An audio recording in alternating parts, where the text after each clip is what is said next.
મારું નામ જયાંગ રામજીવાલા.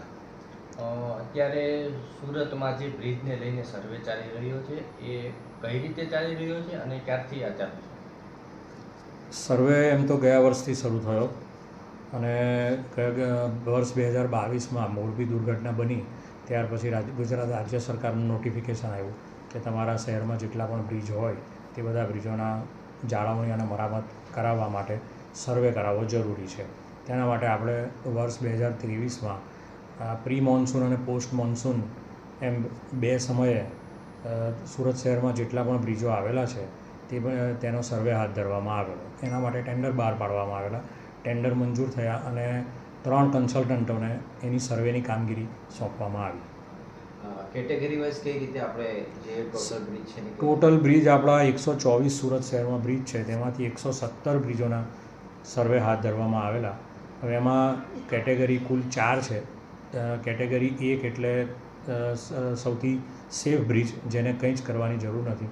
2માં થોડા પ્રમાણમાં રિપેર હોય તો એ કરાવી લેવાય. 3 નંબરની કેટેગરી એવી કેટેગરી છે કે જો એમાં સમાવેશ થતો હોય બ્રિજનો તો એને ફર્ધર ડિટેલ ઇન્વેસ્ટિગેશન કરાવવું પડે અને એના રિપેરિંગ અને જાળવણીના અંદાજો તૈયાર કરીને એની જાળવણી કરવાની થાય. એ રીતે એને રિપેરિંગ કરાવવાનું થાય. અને 4 નંબર એટલે ઇમિજિએટ ઇફેક્ટથી એને રિપેરિંગ કરાવવાનું અને એને બ્રિજનો વપરાશ તાત્કાલિકના ધોરણે બંધ કરાવવાનો થાય. હવે સુરત શહેરના જે સર્વે કરાવવામાં આવેલા 124 બ્રિજ, તેમાંથી 117 બ્રિજોના સર્વે થયા, જેમાંથી 60 બ્રિજનો સમાવેશ કેટેગરી 1માં થયો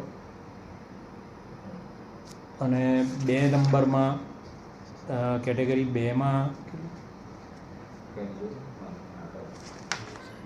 19 બ્રિજોનો સમાવેશ થયો અને 30 બ્રિજનો સમાવેશ કેટેગરી 3માં થયો અને 4 નંબરની કેટેગરીમાં એક પણ બ્રિજનો સમાવેશ થયો નથી. હવે 30 જે કેટેગરી 3માં જે સમાવેશ 30 બ્રિજોનો થયો છે તેમાંથી હાલમાં 4 બ્રિજો રિપેરિંગ હેઠળ છે.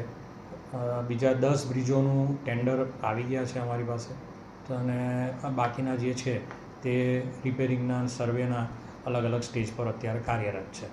અને આ જે બ્રિજો છે એમાં જે પહોંચી નથી શકાતું ત્યાં કઈ રીતે સર્વે? બ્રિજોના સર્વે દરમિયાન કન્સલ્ટન્ટોના માણસો મારફત સર્વે કરાવવામાં આવે છે.